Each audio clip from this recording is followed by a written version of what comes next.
नमस्कार, स्वागत आहे तुमचं पुन्हा किचन विथ दीपामध्ये। आज आपण काही टिप्स आणि ट्रिक्स पाहणार आहोत ज्यामुळे तुमची रोजची कामे सोपी होणार आहेत आणि तुमच्या पैशांची देखील बचत होईल। हा व्हिडिओ खूपच इंटरेस्टिंग होणार आहे, त्यासाठी व्हिडिओ शेवटपर्यंत नक्की पहा। आणि हा व्हिडिओ पाहताना कोणत्याही क्षणी जर आवडला तर व्हिडिओ तुमच्या मित्रमैत्रिणींसोबत नक्कीच शेअर करा। आता इथे आपली पहिली टिप आहे, घरातील लहान मुलांनी जर अशा भिंती स्केच पेन, मार्करने किंवा खडूने किंवा कलरच्या खडूने जर रंगवल्या असतील तर ते दिसताना चांगलं दिसत नाही आणि मुलांनी भिंतीवर लिहिलं तर आपली चिडचिड होते। मुलांनी अशा भिंती रंगवल्या तर आतून घर देखील चांगलं दिसत नाही। त्यामुळे काय होतं, आपल्याला यक्ष प्रश्न पडतो की हे डाग कसे काढायचे। त्यामुळे फारशी मेहनत न घेता डाग अगदी सोप्या पद्धतीने तुम्ही काढू शकता। अगदी चुटकीसरशी हे डाग तुमचे नाहीसे होतील। हे डाग काढण्यासाठी आपल्याला कोणताही खर्च करायचा नाही, घरातच असलेल्या साहित्यापासून आपण हे डाग काढू शकतो। आता सर्वांच्या घरात तर पेप्सोडेंट असतंच, तर इथे मी कोलगेट घेतलेला आहे। या कोलगेटच्या सहाय्याने तुम्ही हे भिंतीवरचे डाग नाहीसे करू शकता। मुलांनी जिथे जिथे भिंती रंगवलेल्या आहेत त्या जागेवर थोडंसं काय करायचं, हे कोलगेट लावायचं। कोलगेट हातावर घेऊन म्हणजेच बोटावर घेऊन अशा पद्धतीनं थोडंसं चोळायचं आणि जिथे डाग आहे त्या जागेवर बोटाने अशा पद्धतीने जर हे कोलगेट घासलं तर लगेच हा डाग नाहीसा होतो।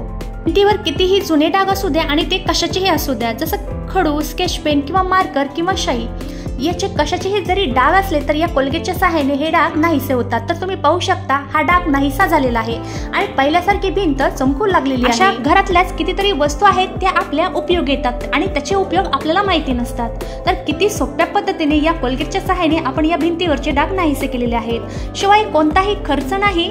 हे डाग घालण्यासाठी जास्त मेहनत देखील करावी लागत नाही। तुम्ही पाहिलं आहे किती सोप्या पद्धतीने आणि अगदी चुटकीसरशी हे डाग नाहीसे होतात।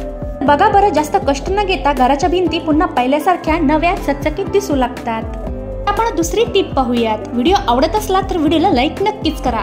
पावसाळ्यामध्ये वातावरणातील ओलावा वाढतो, मग या दिवसामध्ये काय होतं, साखर असो किंवा मीठ असे पदार्थ ओलसर होतातच। अशा पदार्थांना पाणी देखील सुटण्याची शक्यता असते। त्यामुळे काय होतं, साखरेला पाणी सुटलं तर साखरेची चव देखील बिघडू शकते आणि त्यामध्ये गुठळ्या देखील होण्याची शक्यता असते, म्हणजे साखरेच्या गुठळ्या होण्याची शक्यता। आता ही साखर आपण महिन्याभरासाठी भांड्यामध्ये किंवा बरणीमध्ये स्टोअर करून ठेवतो। खूप जास्त प्रमाणात साखर किंवा मीठ आपण स्टोअर करून ठेवलं तर ती खराब होण्याची शक्यता असते किंवा ओलसर होण्याची शक्यता असते।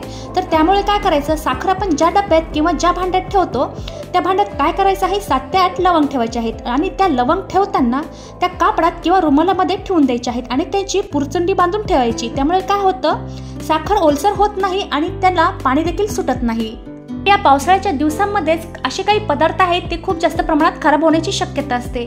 त्यामुळे अशा पद्धतीने तुम्ही या पदार्थांची काळजी घेऊ शकता। हा अगदी घरातच असलेल्या साहित्यापासून आपण हा स्वस्तात मस्त असा उपाय केलेला आहे आणि तुमचे पदार्थ देखील यामुळे वाया जाणार नाहीत। किती सोपा हा उपाय आहे, तुम्ही एकदा नक्कीच करून पहा। मीठाचं देखील असंच आहे। मीठ ज्या डब्यात किंवा भांड्यात असतं ते जर ओलसर असलं की सर्व मीठ ओलं होतं किंवा या दिवसात मिठाच्या डब्याचं झाकण उघडं राहिलं तर त्याला देखील लगेच पाणी सुटतं। आता मीठ ज्या भांड्यात किंवा ज्या डब्यात भरून घ्यायचं आहे त्या डब्यात देखील तुम्ही लवंग ठेवू शकता। पण इथे मी काय केलं आहे, मीठ भरायच्या अगोदर थोड्याशा प्रमाणात इथे तांदळाचे दाणे टाकलेले आहेत। हे करून काय होतं, या मिठाचा ओलावा हे तांदळाचे दाणे शोषून घेतात आणि मीठ ओलसर देखील होत नाही। आता आपण तिसरी टिप पाहूयात। आता मिक्सर ही घरातील अतिशय उपयुक्त वस्तू आहे। पटकन मिक्सर फिरवलं तर त्यातील साहित्य देखील काही सेकंदामध्ये बारीक होतं। आपण रोजच्या रोज वेगवेगळे पदार्थ मिक्सरला बारीक करून घेतोच, पण दररोज आपण मिक्सर साफ करतच नाही। मिक्सरचं भांडं आपण रोज साफ करतो, पण त्याचा खालचा भाग साफ करण्याचं राहूनच जातं। मिक्सरच्या खालच्या भागात काळपट भाग साचून राहतो, ज्यामुळे मिक्सर वेगानं फिरत नाही आणि मिक्सरच्या भांड्याचा खालचा भाग साबणाने स्वच्छ करून देखील तो साफ देखील होतच नाही। खालचा भाग साफ करण्यासाठी देखील जागा थोडीशी अपुरी असते, त्यामुळे देखील ते नेहमी घासण्यात येत नाही। तर एकदम भन्नाट अशी ट्रिक आहे, तर बेकिंग सोड्याचा वापर करून 1 मिनिटाच्या आतमध्ये हे मिक्सरचं भांडं तुम्ही स्वच्छ करू शकता। तर काय करायचं आहे, मिक्सरच्या भांड्याचा जो खालचा भाग आहे ना त्याच्यावरती थोडंसं म्हणजे 1-1.5 चमचा बेकिंग सोडा टाकायचा आहे आणि नंतर वरून अर्धा कपभर गरम पाणी ओतायचं आहे। गरम पाणी साधारण 5 मिनिटासाठी असंच ठेवून द्यायचं आहे। आता 5 मिनिटासाठी हा बेकिंग सोडा आणि गरम पाणी या भांड्यामध्ये मी असंच ठेवून दिलेलं होतं। आता 5 मिनिटानंतर हे पाणी साईडला ओतून द्यायचं आणि नंतर एखादा जुना टूथब्रश असेल ना त्या ब्रशच्या सहाय्याने हा या भांड्याच्या खालचा भाग घासून घ्यायचा आणि हा खालचा भाग जो आहे ना तो तेलकट देखील झालेला असतो। तर या गरम पाण्यामुळे देखील हे तेलकट डाग निघण्यास लवकर मदत होते। ही जर ट्रिक वापरली ना तुम्ही एका मिनिटाच्या आतमध्ये हे भांड तुम्ही स्वच्छ करू शकता। हा बरं किती सहजतेनं जास्त मेहनत न घेता आणि कोणत्याही महागड्या साबणाचा किंवा लिक्विडचा वापर न करता आपण हे काळपट डाग काढलेले आहे। तुम्ही नक्कीच फॉलो करून पहा। पुढची टिप देखील भन्नाट अशी आहे, ती आहे स्वयंपाकाची। आपल्याला भाजीसाठी कांदा कापावाच लागतो आणि हा कांदा कापताना आपल्याला आपोआपच डोळ्यातून पाणी येतं। ते रडू न येण्यासाठी कांदा कापण्याआधी तो 2 भागामध्ये कापून घ्यायचा आणि कांदा कापल्यानंतर थंड पाण्यामध्ये ठेवायचा। असं केल्यानं काय होतं, कांदा कापताना डोळे अजिबात झोंबत नाहीत। आता आपण पुढची टिप पाहूयात। केस उत्तम आणि सुंदर दिसण्यासाठी आपण केसांची काळजी घेतोच। केसांची काळजी घेताना आपण केस धुतो आणि तेलाने मालिश करतो आणि केसांवर कंगव्याचा देखील वापर करतो। पण कंगव्याचा वापर करून केस विंचरल्याने केसात गुंता होत नाही, पण रोज कंगव्याचा वापर केल्याने कंगवा देखील खराब होतो। स्कॅल्प मधली घाण धूळ कंगव्यामध्ये जमा होते आणि रोजच्या घाईमध्ये आपण कंगवा साफ करणं विसरूनच जातो किंवा ते आपल्याला थोडंसं वेळखाऊ काम वाटतं किंवा कंटाळा येतो आणि कंगव्याच्या दातामध्ये घाण जमा होते ना, ती सहसा लवकर निघत देखील नाही। एका सोप्या पद्धतीने कोणताही फाफड पसरला करता हा कंगवा तुम्ही साफ करू शकता।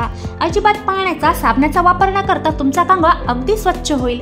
सर्वात अगोदर घाण झालेला कंगवा घ्या आणि त्यावर थोडंसं पावडर शिंपडायचं। कंगव्यावर पावडर टाकल्यानंतर खराब टूथब्रश घेऊन कंगव्यावर दातांमधील अडकलेली घाण काढायची। तर या सोप्या ट्रिकमुळे तुमचा कंगवा काही मिनिटांमध्ये स्वच्छ होईल। तर तुम्ही पाहू शकता किती सोप्या पद्धतीने आपण अजिबात पाण्याचा आणि साबणाचा वापर न करता या सोप्या ट्रिकमुळे आपण हा कंगवा स्वच्छ केलेला आहे। आता आपण पुढची टिप पाहूयात। आता नॉनस्टिकचा पॅन आपण नेहमीच वापरतो, रोजच्या वापरामधली ही वस्तू आहे। आता नेहमी वापर करून तो चिकट आणि काळाकुट्ट झालेला असतो। आता तो स्वच्छ करण्यासाठी आपण रफली देखील त्याला घासू शकत नाही आणि नेहमी त्याचा वापर करून तो अजूनच काळाकुट्ट आणि चिकट होतो। तर तुम्ही हा उपाय करून काही मिनिटाच्या आतमध्ये तव्यावरचे काळे आणि चिकट डाग अगदी सहज दूर करू शकता। तर सर्वप्रथम काय करायचं आहे, गॅसवर तवा ठेवायचा आणि तो चांगला गरम करून घ्यायचा आणि तवा गरम झाला की साधारण 1 ते 1.5 चमचा त्याच्यावर मीठ अशा पद्धतीने पसरून टाकायचं। तव्यावर मीठ टाकल्यानंतर साधारण 2 ते 3 मिनिटांपर्यंत तवा मस्त असा कडकडीत गरम करून घ्यायचा आणि नंतर गॅस बंद करायचा आणि तवा गरम झाल्यानंतर हा तवा गॅसच्या खाली घ्यायचा। आता इथे लाईट गेलेली आहे त्याबद्दल क्षमस्व। हा व्हिडिओ मी थोडासा बाहेर शूट केलेला आहे। आता हे मीठ स्क्रबर सारखं काम करतं। आता हे स्क्रबरनं हलक्या हाताने घासायचं आहे। थोडीशी काळजी घेऊनच हा तवा चांगला घासून घ्यायचा, पण घासताना हलक्या हातानेच घासायचा। मीठ काय करतं, थोडंसं स्क्रबर सारखं काम करतं, त्यामुळे काय होतं, जो कार्बनचा जो जाड थर आलेला असतो तो सहज कमी होतो। आणि जर तुम्हाला वाटत असेल की या घासणीनं याची थोडीशी पॉलिश निघत असेल तर काय करायचं, हाताच्या सहाय्याने या मिठाने हा तवा घासून घ्यायचा। तर तुम्ही पाहू शकता याचा काळपटपणा निघत चाललेला आहे। हा तवा मिठाने घासून घेतल्यानंतर तुम्ही एखाद्या साबणाने किंवा लिक्विडने देखील हा तवा स्क्रबरने घासून घेऊ शकता आणि नंतर स्वच्छ धुवून घ्यायचा। हा तवा घासल्यानंतर तुम्ही पाहू शकता याची पॉलिश देखील गेलेली नाही। हलक्या हाताने हा तवा मी घासून घेतलेला आहे आणि याच्यावर जे थोडंसं काळपट जे कार्बन तयार झालेलं होतं ते देखील निघालेलं आहे। तर तुमचा देखील काळाकुट्ट तवा झालेला असेल तर तुम्ही या सोप्या ट्रिकने तुम्ही हा तवा स्वच्छ करू शकता। आजच्या या टिप्स आणि ट्रिक्स तुम्हाला जर आवडल्या असतील तर व्हिडिओला लाईक आणि जास्तीत जास्त शेअर करा आणि तुम्ही माझ्या चॅनलवर नवीन असाल तर सबस्क्राईब करायला विसरू नका। सोबतच तुम्ही मला कोणत्या गावातून आणि कोणत्या शहरातून पाहता हे कमेंटमध्ये नक्कीच सांगा।